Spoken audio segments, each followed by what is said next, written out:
Para hablar de todo esto, como nos decía Pilar hace un momento, está con nosotros pues alguien que conoce a nivel profesional las estrategias psicológicas y emocionales que pueden ayudarnos a vivir y a superar todo lo que nos está pasando desde que el coronavirus llegó a nuestras vidas, pero que además ha vivido en primera persona tanto el trauma de despedir a sus padres por la COVID con una semana de diferencia al inicio de la pandemia, como el de verse contagiado él mismo a finales de septiembre y pasar un mes entubado y en coma, inducido en el hospital, ¿no? Guillermo, muchas cosas que contar, ¿no? Mucha ayuda también la que tus palabras pueden prestarnos a todos hoy. ¿Cuál sería, si te parece, empezamos por aquí, cuál sería el retrato psicológico del momento que estamos viviendo ahora mismo, ¿no? Esa incertidumbre, ese miedo, ese duelo que yo citaba hace un momento, ¿serían las tres cuestiones principales con las que tenemos que lidiar? Bueno, primero agradecer a Cáritas y yo me apunto también a ser voluntario y a ayudar en todo lo posible. Sí, yo creo que estos son tiempos de mucha incertidumbre y es una incertidumbre que nos va a acompañar. Una incertidumbre que además viene acumulada porque se mantiene en el tiempo, ¿no? No es una situación en la que ha habido que responder de manera crítica, pero ahora se mantiene, ¿no? Y eso genera también cansancio y sobre todo genera una incertidumbre muy compleja porque no tenemos una respuesta, ¿no? Yo sumaría a la incertidumbre miedo, que irían en el mismo patrón, más o menos, también la necesidad de darle un sentido a todo esto, de encontrar un marco de respuesta a todo esto. Y luego las pérdidas. La pérdida irreparable, que es la pérdida de la muerte, evidentemente, pero hay otras pérdidas que se están produciendo con esta situación. Por ejemplo, la pérdida de la salud, la pérdida, las repercusiones que tiene la COVID cuando además agarra a alguien y tiene un impacto, ¿no? O también la pérdida del trabajo, la pérdida de las relaciones, el tener que adaptarse a una vida que es totalmente diferente. Estamos aislados, no sabemos si vamos a entrar en un nuevo confinamiento, hemos vivido un confinamiento, pero nuestras pautas de relación ya no son las mismas. No podemos tocarnos, no podemos besarnos, no podemos hacer cosas que hacíamos antes y esa adaptación es un duelo, es una pérdida, es perder cosas y tener que reubicarse, ¿no? Yo señalaría una más también en primera persona, ¿no? El ser conscientes o el haber sido, caer un poco en la fragilidad, en lo frágiles que somos. En lo frágiles que somos y en positivo, ¿no? Pensar en esa fragilidad como algo que nos aporta y que nos sitúa. En mi caso también, cómo enfrentar o cómo ayudar a enfrentar esa fragilidad desde el ejemplo y desde la propia práctica, ¿no? ¿Tú crees entonces que de algún modo todo esto que estamos viviendo nos va a dejar un trauma a todos, unos más evidentes y otros más silenciosos, pero todos vamos a quedar de algún modo marcados de aquí en adelante por esta vivencia? Sí, nosotros cuando acompañamos duelos, yo llevo muchos años acompañando duelos, estuve en el 11M, en Spanair, en fin. eh, mm, no nos van a dejar indiferentes. Nada vuelve a ser igual. Ahora con la pérdida de mis padres, igual, ¿no? Nada va a ser igual. Y nuestra realidad o nuestra normalidad va a ser una nueva normalidad, pero no es la normalidad de antes, ¿no? No me gusta a veces la palabra trauma por la carga de sentido que tiene. Yo no soy nada patologizador, no vamos a salir todos enfermos o todos con una carga negativa, si me entendéis, ¿no?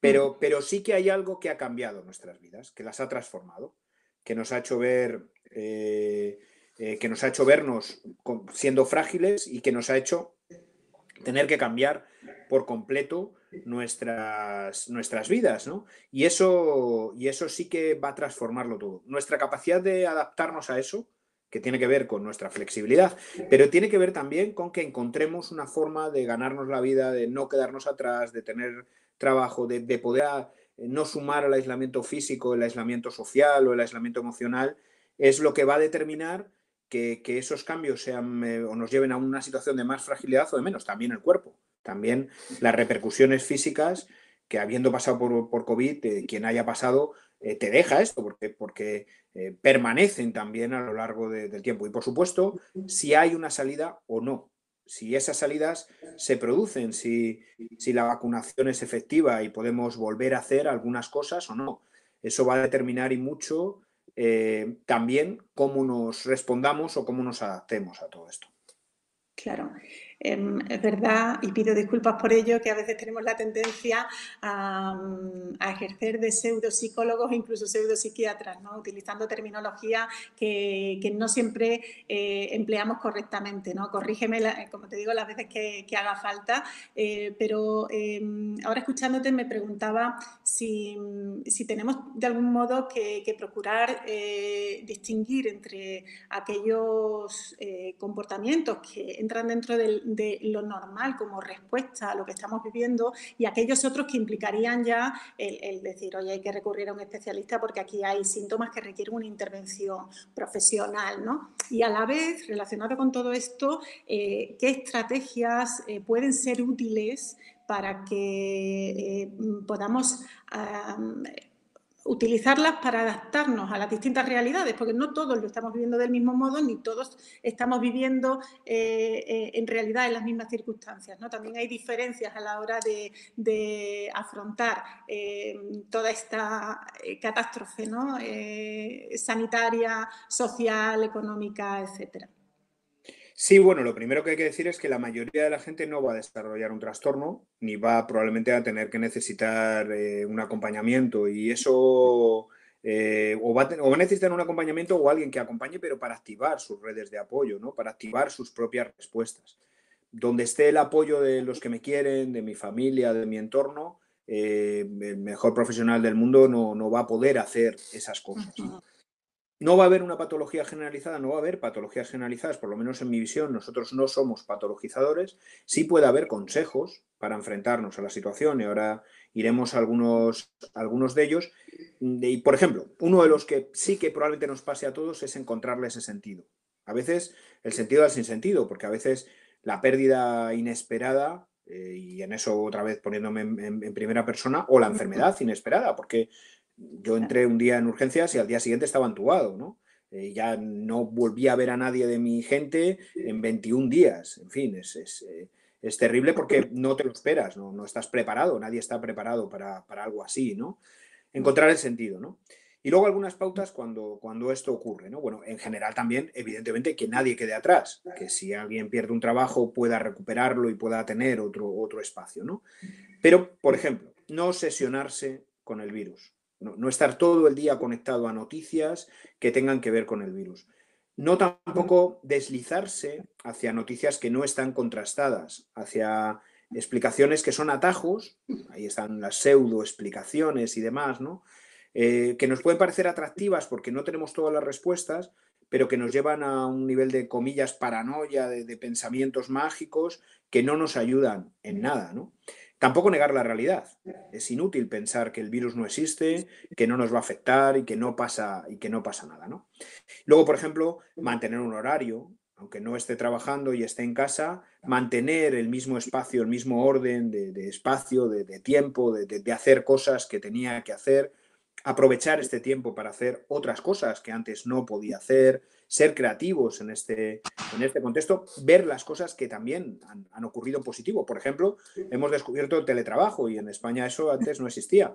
O hemos descubierto que podemos hablar por una red social o aquí y que acortamos el tiempo de la distancia y acortamos las distancias. Podemos estar conectados con todo el mundo a nivel general, ¿no?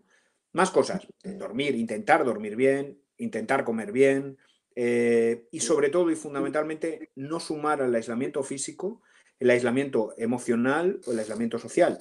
Aunque no pueda salir de mi casa, tengo recursos y formas para conectar con otros y algunas creativas. Puedo ver una película con un amigo o con una amiga online. Puedo cenar de esa forma y valorar un poco lo que sí me queda, ¿no? Puedo miraros, podéis verme. Es verdad que no podemos tocarnos, pero podemos dar el valor a la mirada, dar el valor a la palabra y no quedarnos aislados, ¿no? Y por supuesto, si todo eso falla y nos sentimos, digamos, colapsados o parcialmente o globalmente, sí pedir ayuda, pero solo en el caso en el que haya esa situación, ¿no? Un poco de colapso. Y a veces también, por cierto, no coger atajos, tipo pastillas, ¿no? Las pastillas deberían de ayudarte un tiempo, pero el enfrentamiento de la cuestión es mirarla a los ojos. Siempre decimos los psicólogos también que al miedo hay que mirarle a los ojos, ¿no? Hay que enfrentarse con él, porque si no el miedo crece y es como una bola de nieve.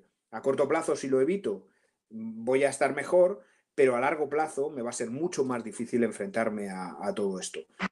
Este virus y cualquier situación crítica hay que enfrentarla juntos, hay que enfrentarla con otros, con otras, y hay que enfrentarla intentando no negársela, sabiendo que nada va a ser igual, siendo conscientes de nuestra fragilidad y tratando también de buscarle un sentido a lo que nos dicen que hay que hacer, respecto a las normas sanitarias y demás, y a lo que nos dicen que hay que hacer que además esté verificado, porque hay mucho ruido para intentar también contagiarnos, contaminarnos o deslizarnos a sitios que no nos llevan a ninguna parte, ¿no? La verdad que, efectivamente, como tú decías, esta pandemia la afrontamos juntos. Quizás los héroes más reconocibles de toda esta historia son los sanitarios. Estoy seguro de que tendrás pues, grandes historias que contar, ¿no? De agradecimiento a quienes te han atendido el tiempo que has estado en el hospital. Estos días oíamos en las noticias cómo se ha hecho un estudio en torno a ellos que habla de bueno, el mal estado psicológico en el que se encuentran no solo ellos, sino también otro tipo de personal asistencial. Imagino que incluso también el voluntariado, ¿no?, social, que les está llevando a situaciones de estrés que desembocan en procesos depresivos o incluso hablaban hasta de, en un pequeño porcentaje, tendencias suicidas. Pero sin llegar a ese extremo, que evidentemente es el de aquellas personas que están en primera línea de batalla contra el virus, sí que se está hablando mucho de conceptos como la fatiga pandémica. Tú ya has citado otras cuestiones como esas situaciones de soledad, de aislamiento extremo que uno tiende por miedo a provocar en su vida. Vemos también comportamientos, pues, conductas de riesgo, ¿no?, en algunas personas. De todo ese panorama que tú estás abordando como psicólogo, en todo el acompañamiento que estás haciendo, ¿qué te llama más la atención o qué crees que es más peligroso y dónde habría que poner el foco? Bueno, lo primero que decir, nosotros, los psicólogos, también somos sanitarios y de hecho Claro. empezamos interviniendo de manera sanitaria en todo esto, ¿no? Yo empecé la crisis poniendo los dispositivos de Psicología Sin Fronteras al servicio de la gente de manera telemática porque se iniciaba un aislamiento, ¿no? Luego, por motivos obvios, en mi propio caso, paré aquello y siguió el equipo, lo pusimos en marcha, siguieron ellos, ¿no? ¿Cuál es uno de los problemas de todo esto? Es la acumulación. El estrés a veces lo que hace, nos pide una exigencia. No es malo el estrés. Si vamos a un examen sin estrés o si nos enfrentamos a una entrevista de trabajo sin estrés, pues probablemente fracasaríamos. Y si tenemos un trabajo muy aburrido o una tarea muy aburrida sin estrés, también tendría repercusiones, ¿no? Ahora, hay que buscar el estrés justo y hay que tener los recursos para responder a eso. Uno de los principales problemas ahora mismo es la acumulación de circunstancias que se alargan en el tiempo, ¿no? Y la falta también, llamamos en psicología, la indefensión, ¿no? El no tener una salida, una respuesta hacia la que ir. Bueno, yo creo que una de las cosas que estamos haciendo, ya sí acompañando a profesionales, a compañeros y compañeras psicólogas y también a sanitarios, es dejar que haya un momento en el que sin duda podamos quebrarnos, podamos llorar, tener espacios donde llorar y donde expresarnos. Nadie es de piedra, nadie está inmune. Tener momentos también en los que separar. Hay que descansar cuando se descansa, hay que trabajar cuando se trabaja. Creo que es muy importante también el reconocimiento social, la respuesta social que se ha dado, ¿no? Yo una de las cosas que me parecen más positivas de todo esto es la propia solidaridad que ha habido entre la gente ayudándose unos a otros, unas a otras, redes de respuesta, redes de ruptura de ese aislamiento y redes de reconocimiento a nuestros sanitarios. Yo creo que también nos ha servido para ser conscientes de nuestra fragilidad, ser conscientes también de qué es lo importante y que la salud es lo más importante de la salud. Y además nosotros utilizamos un concepto de salud, pues, biológica, sí, pero también psicológica y también social, ¿no? También relacional. Y esos tres elementos del triángulo, que es la definición clásica de la OMS, de la Organización Mundial de la Salud, son básicos que los conservemos. Por tanto, buenas relaciones sociales. Una de las cosas que nosotros hacemos con los sanitarios es proporcionarles espacios, también con los psicólogos y con los voluntarios, por cierto. Hemos estado interviniendo con organizaciones que necesitaban espacio para sus voluntarios, para contar, para expresar, para volcar con otros lo que me está pasando. Cuando lo vuelco con otros y le pongo emoción a lo que me está pasando, no solo pensamiento, no solo racionalidad, pues empiezo a encontrar respuestas. Y a veces también a hacer de ejemplo. Yo, es verdad que participo mucho en medios de comunicación y un poco lo que hemos tratado de hacer es pedagogía. También incluso cuando ha habido que afrontar un duelo sin abrazos y demás, ¿no? Y por supuesto, modificar cosas. Una de las cosas que también hemos escrito y hemos tocado es la humanización de los espacios sanitarios también, ¿no? Mira, lo importante que es que aunque haya un virus que se contagia, pueda ver a la familia aunque sea con un cristal o con una medida de seguridad, vestidos, ¿vale? Que estén vestidos, que yo no pueda tocarles, que ellos no me puedan tocar a mí, pero están ahí. O que un sanitario te dé la mano o te mire a los ojos y te explique qué te está pasando. Aunque tú no seas del todo consciente porque estás medicado, tienes una serie de problemas, tenemos mucho que avanzar en esta humanización, en pensar que el cuerpo no va desligado de las emociones y de cómo, por ejemplo, eso nos explican algo o vemos a alguien delante. Esas reflexiones se están haciendo. Y también esa de que el sanitario no es de piedra y que va a tener emociones y que va a tener que ser atendido. Y cuanto antes lo hagamos, mejor. Si el sanitario es consciente de esto, mejor. Y si todos y todas somos conscientes también, porque tocaremos, por cierto, y por supuesto también los voluntarios. Claro. El voluntariado es un instrumento magnífico para romper el aislamiento, para llegar a sitios donde no se llega de otra manera, para combatir la fragilidad, pero hay que cuidar. Hay que cuidarnos y hay que cuidar. Yo, pese a toda la experiencia que puedo tener, ha habido momentos en los que no he sido capaz de seguir adelante en una intervención, o en las que he llorado, en las que me he tenido que retirar y se lo he dicho a un compañero. Y no me siento mal por eso, porque es absolutamente normal que esto nos ocurra. Y además hay que intentar hacerlo antes de colapsar, antes de, digamos, sobrecargarnos. A veces usamos la metáfora de un vaso que se va llenando, ¿no? Pues lo que hay que intentar es ir vaciando ese vaso. Si dejamos que el vaso se rebose, ya es mucho más difícil y entonces, bueno, sí puede llegar otras cosas y pueden llegar otras complicaciones, ¿no? Ese es el trabajo que nosotros intentamos hacer, acompañar a los sanitarios para que tengan espacios donde vaciar esos vasos, para que sean conscientes de que tienen que separar. También las personas, no podemos estar 24 horas conectados a la COVID y a muchas informaciones que no son además válidas y que son mentira y que son otras cosas, ¿no? Esta es un poco parte de la cuestión. Guillermo, tú mismo has tenido que afrontar el duelo sin abrazos que citabas hace un momento, ¿no? El duelo por la muerte de tus padres, supongo que en el peor momento de la pandemia, donde todavía ni siquiera había material, recursos como para poder aportar ese entorno humano del que tú hablabas ahora, que se está intentando aplicar, ¿no? Imagino que compartes con muchas otras personas esa angustia por no haber podido despedirlos como te hubiera gustado, por la extrañeza de ese duelo sin despedidas, ¿no? sin compartir con otro. Me gustaría que nos contaras, ¿no? Cómo lo has vivido y sobre todo qué has aprendido tú de esa experiencia tan dolorosa. Bueno, mi padre ingresa en la UCI y está 3 semanas ingresados. Al día siguiente de ingresar ya está entubado y ya está sedado. Mi madre queda aislada una semana y ingresa una semana después. Mi padre fallece a las 3 semanas, mi madre fallece a las 3 semanas con una semana de diferencia porque es la semana en la que no ingresaron, ¿no? Yo no puedo verles en todo ese periodo, ¿no? Porque en aquel momento era la primera ola, no había tampoco adaptación de las UCIs, por lo menos en la que ellos estaban, a ni siquiera poder acercarse en un cristal a verles. No podía hablar con ellos porque ya estaban entubados, pero por lo menos verles, ¿no? Poderles dar la mano, aunque sea con un guante, ¿no? Esa es una de las cosas que sí he aprendido que hay que cambiar y que deberían de cambiar. Luego se han modificado muchos protocolos, también por sugerencias que hemos ido haciendo, y se ha conseguido que eso ya en principio no sea así y que se pueda hablar, ¿no?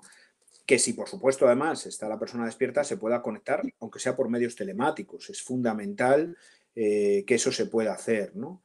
Eh, Luego hay muchísima incertidumbre porque tienes una llamada al día, si la tienes, no sabes muy bien qué está pasando. Los médicos tienes la impresión de que tampoco saben muy bien qué está pasando, saben que afecta al cuerpo, pero no sabe exactamente por dónde va a cursar. Y esa es una situación complicada porque no sabes dónde va a terminar, ¿no?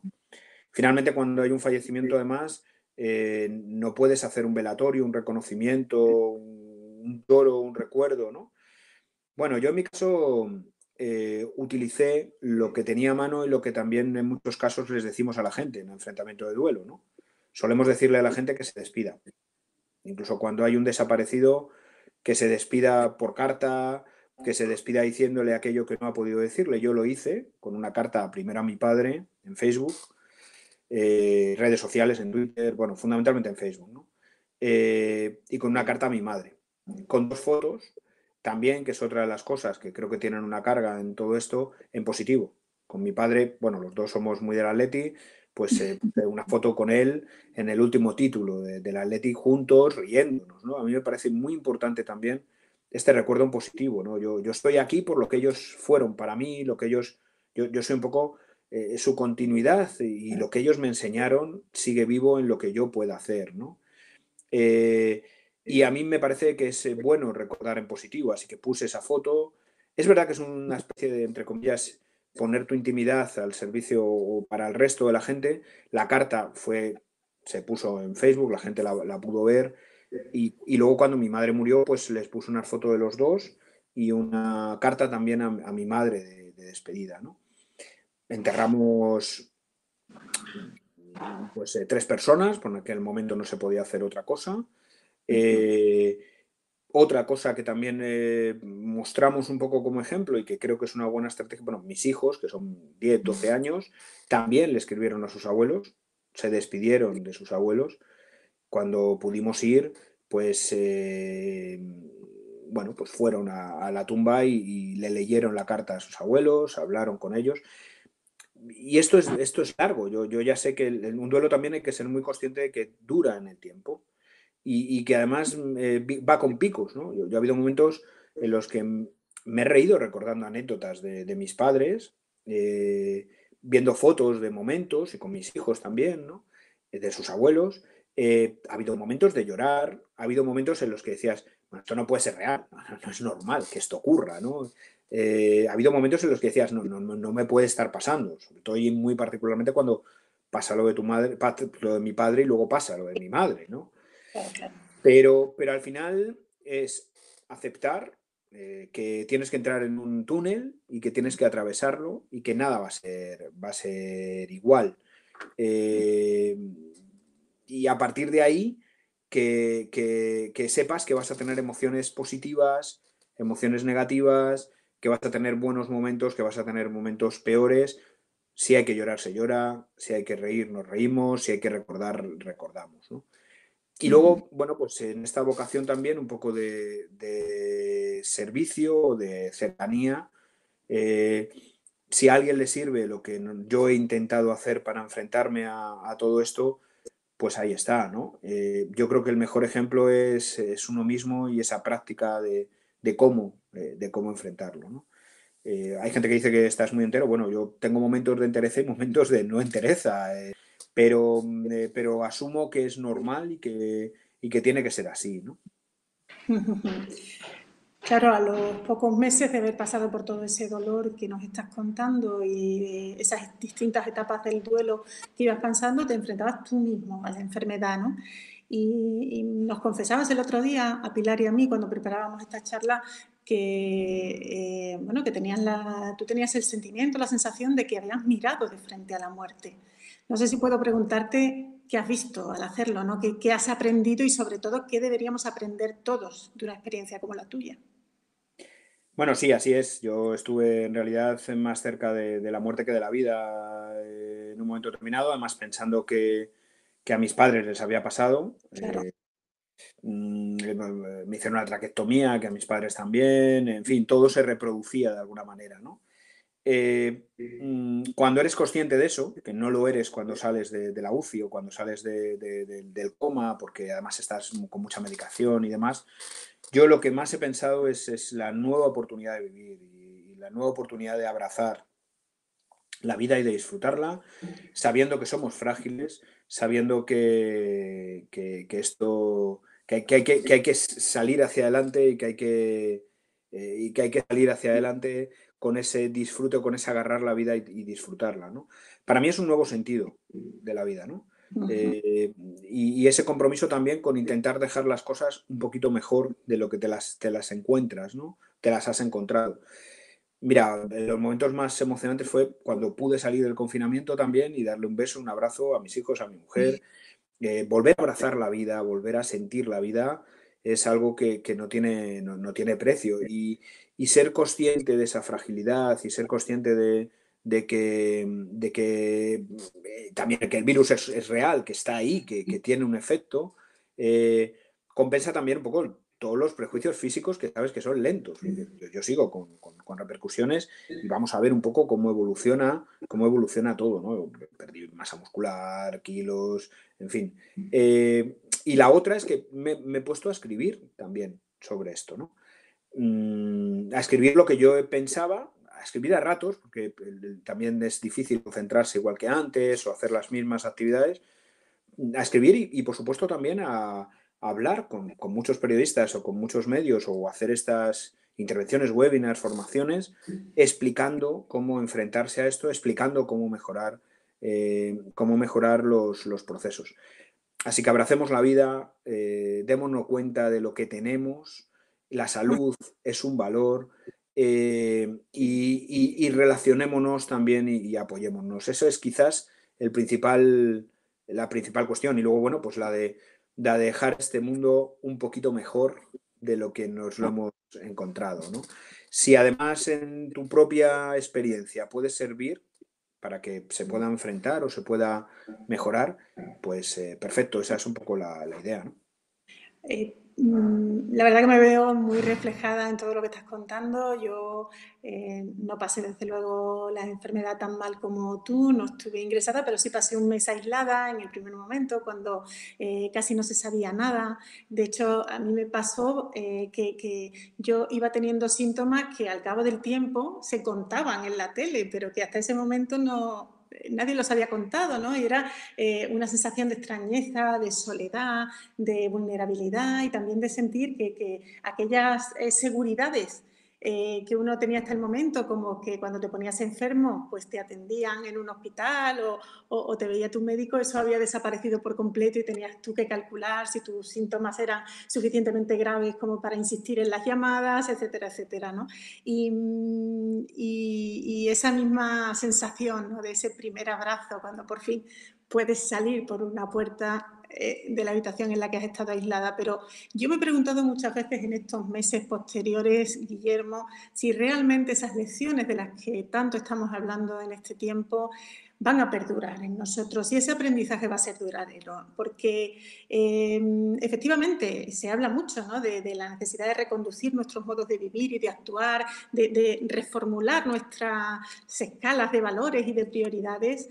Se dice mucho esa frase de estas saldremos mejores, pero no sé, en verano dio la sensación de que en cuanto levantaron las pitas salimos todos otra vez sin acordarnos de lo que acabábamos de vivir. No sé tú como psicólogo con una perspectiva un poco más amplia, a lo mejor después de todo, no solo la experiencia personal, sino todo el trabajo que has hecho de acompañamiento psicológico, tienes una visión más positiva que la mía y piensas que esas lecciones sí que van a perdurar.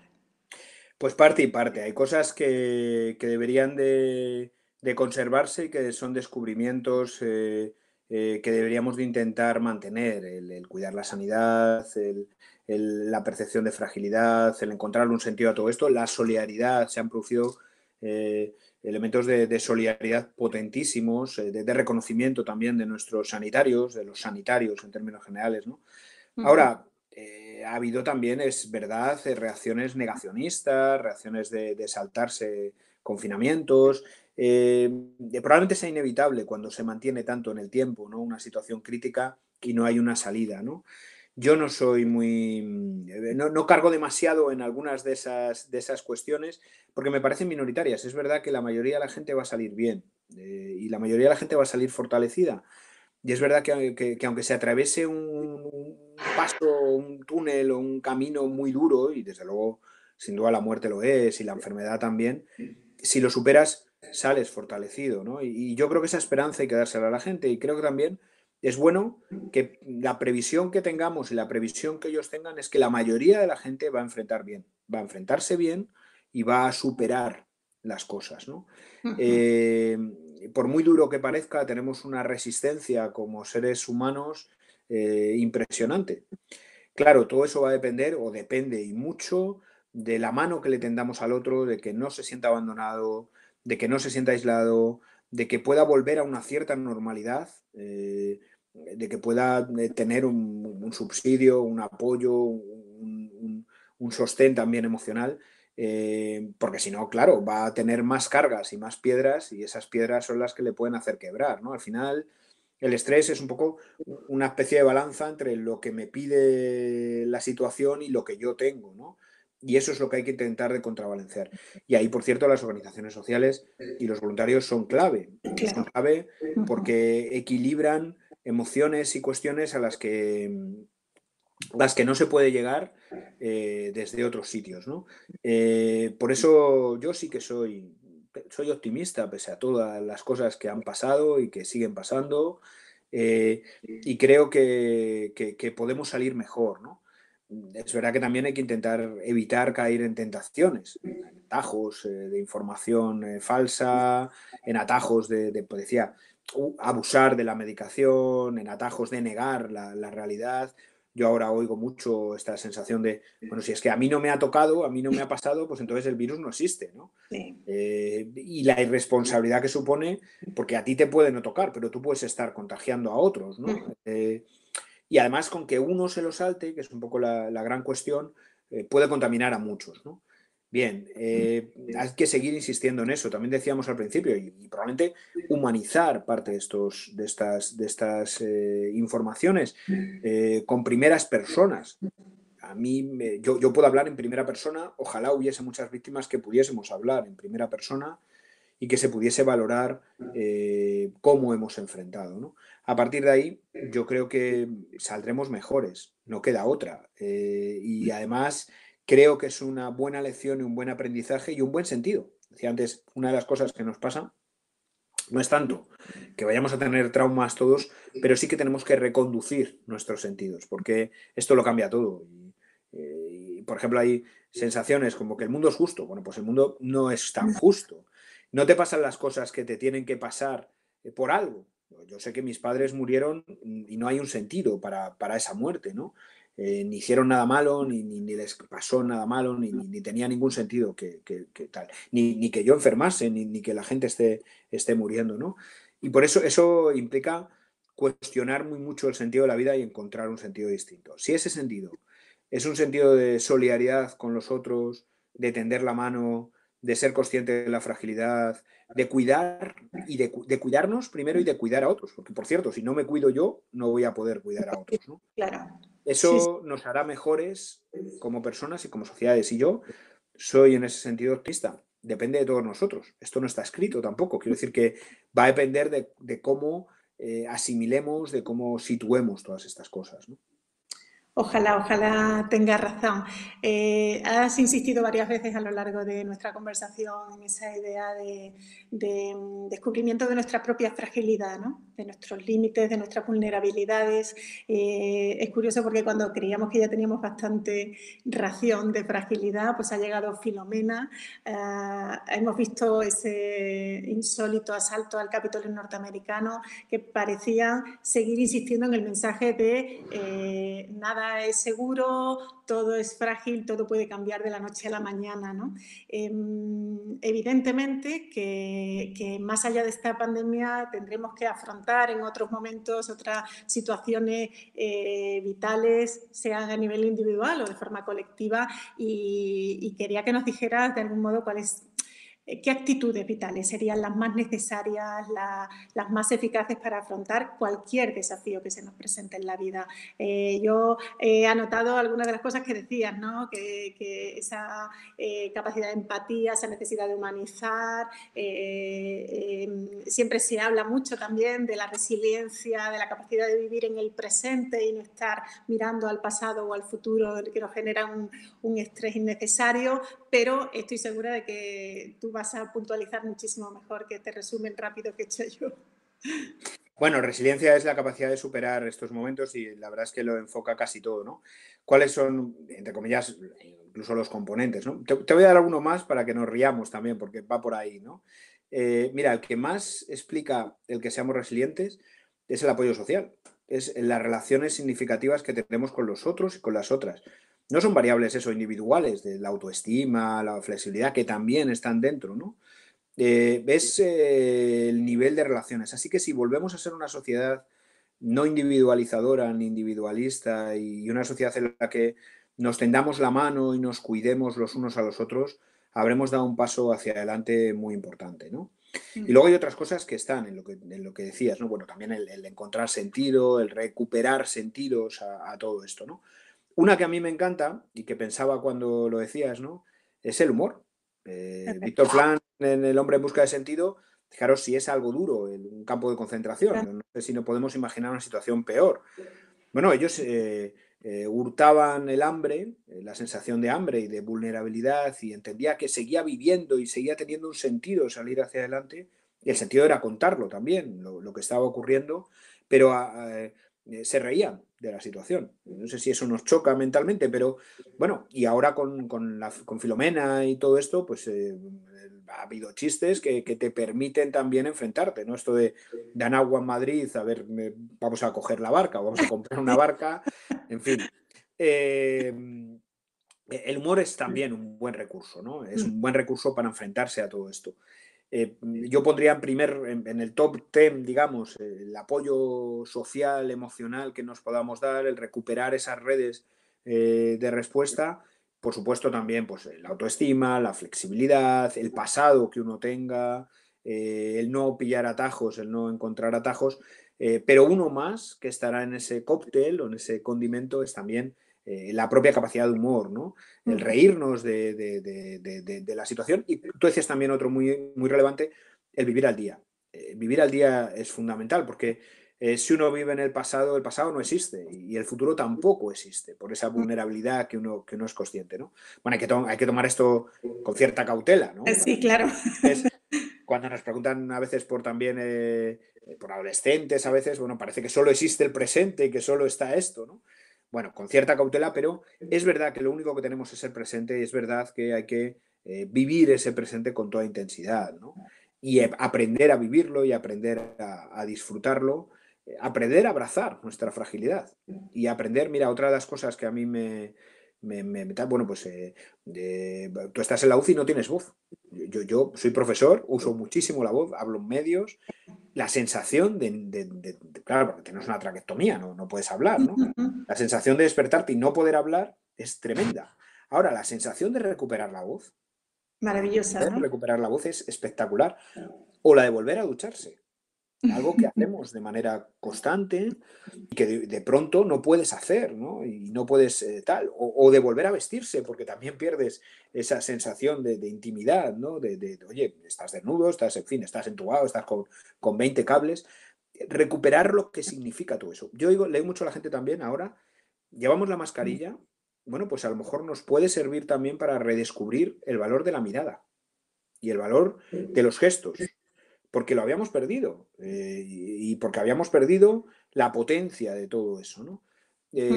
Al final es encontrar esos sentidos o reencontrar esos sentidos para, para encontrar una nueva forma en la que abracemos, como decía también, la vida, disfrutemos de la vida y la miremos estrujando cada segundo. ¿No? Dicen los costarricenses, pura vida, ¿no?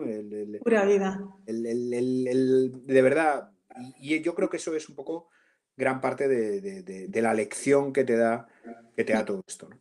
Y el valorar las cosas sencillas de la vida que al final son las que más nos aportan, ¿no? En casa solemos practicar mucho también lo de hacer recuento constante de las cosas por las que merece la pena dar gracias, ¿no? En lugar de empeñarnos en fijarnos en lo negativo o lo complicado que nos surja en el camino, ¿no? Y hay todavía tantas cosas por las que dar gracias, ¿verdad? Como esa voz recuperada por ti, que ha sido un lujazo Y de escuchar. decir te quiero, y decir Claro, estoy aquí, en fin, exactamente. sí, perdón.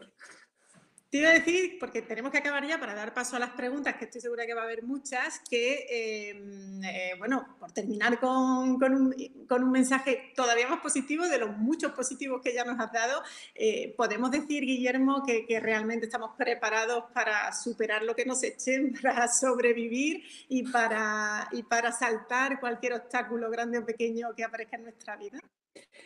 Si vamos de la mano y vamos juntos, seguramente sí. Y además seremos capaces de encontrar un sentido distinto. Si nos aislamos, si nos separamos, si cada uno hace, entre comillas, entender la expresión, la guerra por su cuenta y cada uno tiene que solo reducir la explicación de lo que le pasa a uno mismo, lo tendremos mucho más difícil, ¿no?